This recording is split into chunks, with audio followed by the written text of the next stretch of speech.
Good afternoon, ladies and gentlemen. Morning, yes. Good morning. My name's Dave Shirley. I'm the General Manager of the Council and I'm the MC for today. Before we start, could I just ask that people switch their mobiles off or put them on to silent reading, please? I'd just like to say a big thanks to the RSL concert band. It's been fantastic, the music, and it's really appreciated that you are here for the day. I'd like to begin by acknowledging the Wiradjuri people, the traditional owners of this land. The Wiradjuri are of the Goanna Totem and the people of the Three Rivers. The Macquarie, traditionally known as the Wambool, the Lachlan or Kalari, and the Murrumbidgee, which has retained its original name. Ladies and gentlemen, may I now call upon the federal member, John Cobb MP, to speak to you.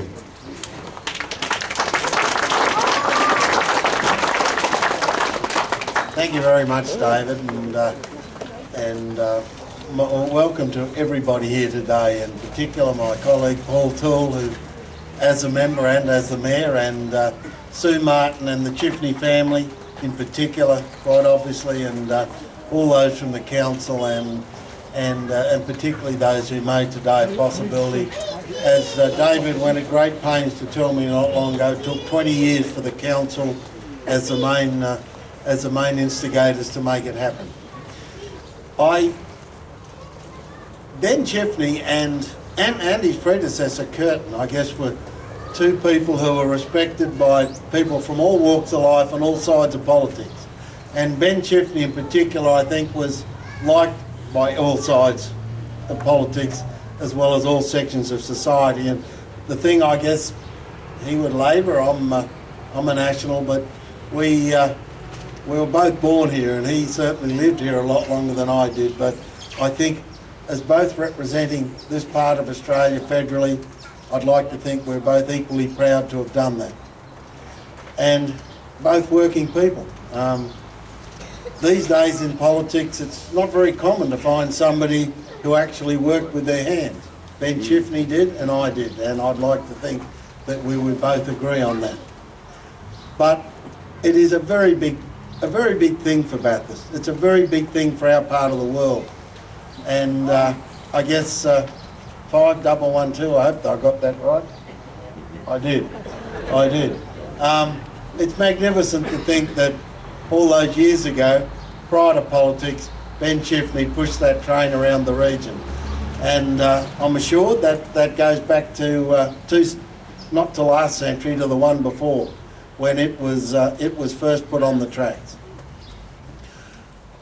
It is, some might say that this is about, the future and tourism and people seeing where one of Australia's best loved Prime Ministers lived and where he worked, and a train that he drove. I actually think it's much more, I think it's much more about the Australian psyche than that. I think it's much more local. Sure, if it's good for tourism, that's great. But I actually think that to preserve something all of us agreed on, all of us loved, and all of us respected, is about as good as it gets. And I'm very proud to be part of today, and I thank you for the opportunity, and I hope the Ben Chifley family are as proud of it as the rest of us. Thank you very much.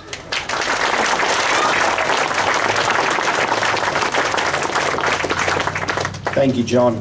I'd now like to call on Sue Martin to say a few words on behalf of the Chifley family. Thank you, David. I'd like to start by thanking the Bathurst City Council for doing their best to bring the train back. Just within the last couple of days, I've met 3 people that said they worked on it over the years. So there's been a lot of people that have worked hard and done little bits, a lot of people that have agitated and helped. So I'd like to thank them.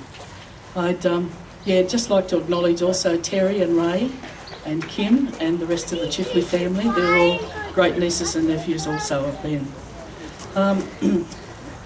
I'm John's daughter, so I'm Ben Chifley's great niece.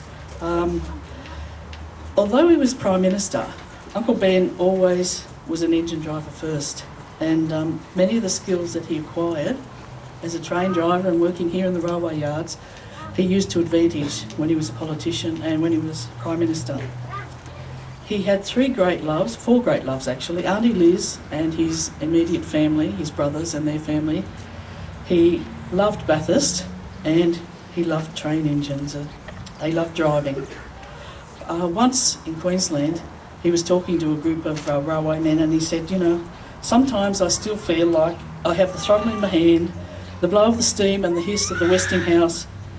Other people complain about the whistles of the engines when they call for a signal, but I never hear them like they do because they're music to my ears still.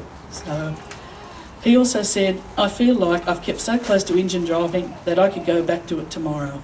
So I think he loved engine driving and working on the railways more than he loved being Prime Minister. Uncle Ben was born in Hinavana Street, just down the road there, 29 I think, and trains were very much part of his life. He listened to them and, you know, as a boy he'd go over and he'd sort of like look at them and you know what little boys are like with trains. So in 1903, at the age of 18, he started as a shop boy and a cleaner and worked his way up to fireman and then to acting driver and then to hall driver. He obtained his full driver's rank in 1914 and that's also the year that he married my aunt, Elizabeth Mackenzie. And her father, he was a Scottish locomotive driver also. But I think it says something about Australia as a country, that you can start off as a shop boy and a cleaner and only have 2 years formal education and then rise to the rank of Prime Minister. So I think we live in a great country and we should give thanks for that.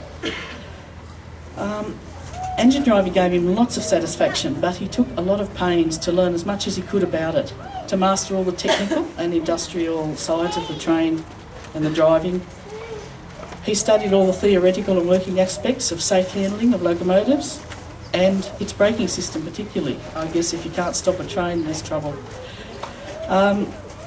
He was made an instructor at a relatively early age, and there's lots of people here that perhaps he instructed or that know someone that he taught. He even received a commendation for improvements to the lubricating systems of locomotives because he thought they weren't quite safe enough.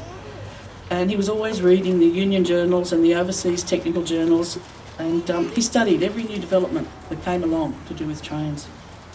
As a teacher, apparently, he was clear and down to earth and fairly practical, and he'd gather all the young fellows that came in to start working, and as soon as he could, he'd get them into the college, and as soon as they were eligible, and he'd start teaching them. And he obtained fairly good results in all the exams. In 1917, he was made a delegate, state delegate, and then federal delegate. And he was an expert advocate before all the industrial tribunals. He had a reputation as a very good negotiator, and he would listen to all sides and then make an opinion after he'd listened to everybody else. And if someone didn't give an opinion, he would actively seek their opinion on the issue. This negotiation skills, working in the railway yards with railway men, helped him a lot in the when he was Prime Minister, especially after the war, at the meetings of all the Commonwealth Prime Ministers with the King in Britain, because at that stage, I don't know if you remember, India and some of the Asian countries were agitating for independence, and so he brokered a deal so they could still stay in the Commonwealth and still retain their independence, obtain their independence. And I think everyone who knew him thought that he was fair and truthful, and everyone knew where they stood with him. 1917, the strike there saw him dismissed, and when he was reinstated, he had lost all his seniority, and he was actually working under people that he had taught. Just listening to the band, it's an interesting thing that when that strike was on, there was an article in the paper last week, and there were 400 railway men went out on strike in that strike, and so that they wouldn't be doing anything, they were organised to go up and memory drive up near the cemetery where the Bathurst people wanted to plant a tree for every soldier that was killed in the First World War. Well, the band would lead, the district band, would lead these 400 railway men with their picks and shovels, and they'd all walk up singing the national anthem to the cemetery, to the drive up there, and plant all the trees and take out all the tree stumps and get water going to them. And they did the majority of the work for that. So it's just an interesting point listening to the band. And it's not the same band, but it still performs the same duties. Later, as a Member of Parliament and as Treasurer, he would use his negotiating skills fairly well. He was a very good negotiator, and at a Commonwealth Prime Minister's meeting in England, he was asked if he would negotiate the settlement of Kashmir, which was disputed between India and some other countries. But he refused, said he had to get back to Bathurst and that he couldn't see himself riding elephants around India for a few years. So I think it's to our advantage that he came back and other people's disadvantage. But it says something for his negotiating skills he'd learnt in the railway yard that he was asked to broker an important thing like that.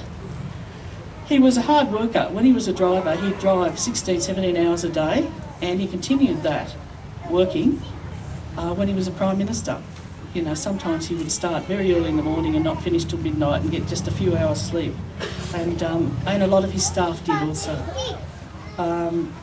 He had no time for things like Madame Tussauds waxworks, They wanted to make an effigy of him, but he said he didn't have time to sit around while they did it, so they followed him around and got all the details as he worked. And he was offered to be made a citizen to get the freedom of London, but there was too much rigmarole involved, which would take him away from his work for Australia and for the Commonwealth. Like in the railways, he often mentored young people that came into politics and into the public service, so he continued that skill also. He was very practical. You have to be practical to work on the railways, and that practical skill that he had, he often took little cat naps, and he learnt to have a cat nap when he sort of was waiting at a siding for a few minutes. And just a story my mother told me, Auntie Liz used to go down to my father's place to play cards every weekend, and my mum was 17, 18, she was going out with Dad at the time, and they were missing one person to make up a full contingent to play cards. So he was co-opted. So Mum, who was working hard as a nurse, had been on night shift. She sort of went to sleep on the lounge, and when she woke up, the Prime Minister was asleep on the other lounge opposite her. He had come home from Canberra and was very tired and was waiting for Auntie Liz to finish the game of cards, so he just lay down on the lounge across and went to sleep too. So she said it was a bit of a shock for her to wake up and see the Prime Minister asleep on the other lounge. He was also very practical. Dad was telling me a story about when he was Prime Minister and he was in Canberra. Dad went to visit him and he answered the phone. He said, yes ma'am, yes madam, all right, just tell me what it is. And he wrote something down, and he then rang up the local butcher, and apparently his number was, the Prime Minister's private number was just one number off the local butcher. So he took her name and address and he rang the butcher and he said, it's happened again, mate. She wants 2 pound of sausages, some chops and some pork. And her name is Mrs. So-and-so and she lives at such and such and she wants it delivered by 3 o'clock. And then he just hung up. And Dad said, he said, it's just easier not to tell people who I am and just to ring up and put the order in through it. And this happened fairly regularly, apparently. Uncle Ben used to read a lot. He loved reading, and his favourite book was the Bible. He actually read that through 11 times while he was Prime Minister. So there wasn't much else that he read except a few Westerners. So he loved reading. I think that he would be very happy to see the train that he drove and the train that he loved here back in Bathurst and not somewhere else, because he loved Bathurst very, very much, and he loved train driving. So I'd like to say thank you again to everyone that made it possible, and on behalf of the family, and especially on behalf of my dad who died recently, thank you again.